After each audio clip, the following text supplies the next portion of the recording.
I'm Cath Handley. I chair the Waiheke Local Board, which is part of Auckland Council. So I've been here over 20 years and have, I guess the fact that I've stood for the local board indicates how important Waiheke is to me.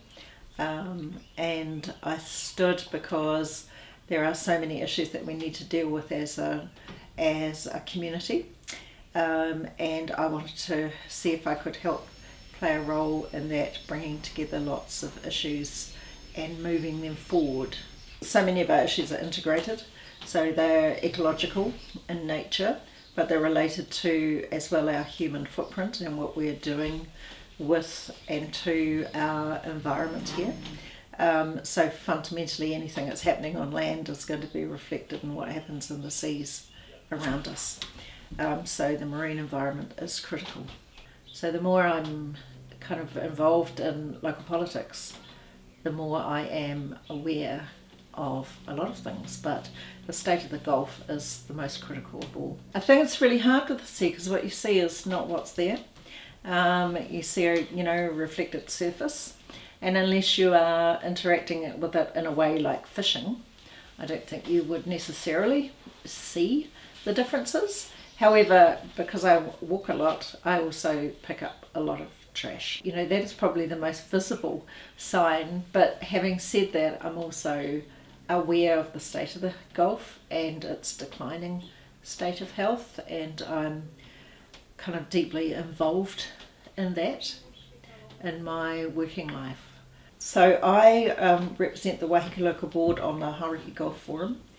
And the Hauraki Gulf Forum is a governance body responsible for the Hauraki Gulf, the health of the Gulf, and dealing with the issues. So for me, I'm deeply immersed that Hauraki Gulf Forum also publishes the State of the Gulf report. So the most recent one, just indicated what I think we all know, which is that the Gulf, the sea around the environment within the Gulf is dying.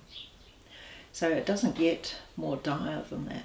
We have a critical depletion of key fish. Their environment has been spoiled, and in particular I think one of the indicators is the crayfish stock.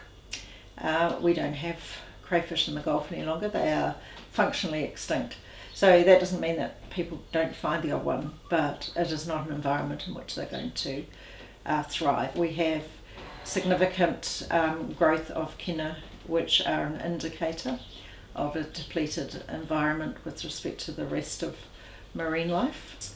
We can talk about our daily behaviour, but that is not going to be the answer to a problem of this scale, just simply to reduce our plastics and so on. All of those are really good things to do and are common sense, but there are some big things that have to be done. So we must protect a large proportion of the Gulf to regenerate the species that have been so so depleted. I don't think there's much voice out on Waiheke and we do know that because of the survey that was done, that the majority of the population are strongly in favour of marine protection. So that's a good start point. You'll always get the whole diversity of voice, but when someone's dying, just because somebody walks on by and says it's not my issue, doesn't mean you don't have to do something. I think it is down to those of us who do care and do know to embrace the change and to work on taking the population with us. But on Waiheke, we have an enormously engaged population. So that's a given. We can work off that. It doesn't mean that, all rights for fishing would be lost or anything like that, but the bigger issue here is without the health of the Gulf we cannot sustain our way of life anyway.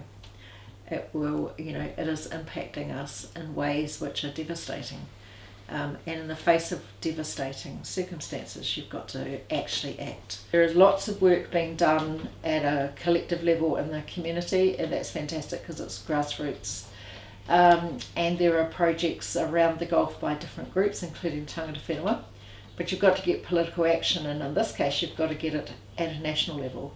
So you're going to get somewhere, bring your community together with your political environment, but at the most senior level. So we have got to get some things happening through the government to get protection in place. We've got a really good opportunity this year because it's general election, and we should be expecting and demanding the change, not waiting. I think that's the big thing, is everybody actually has to be active and take a position and have a voice, and that is how change happens. So it doesn't happen by us hoping or thinking or wishing. It's not going to work.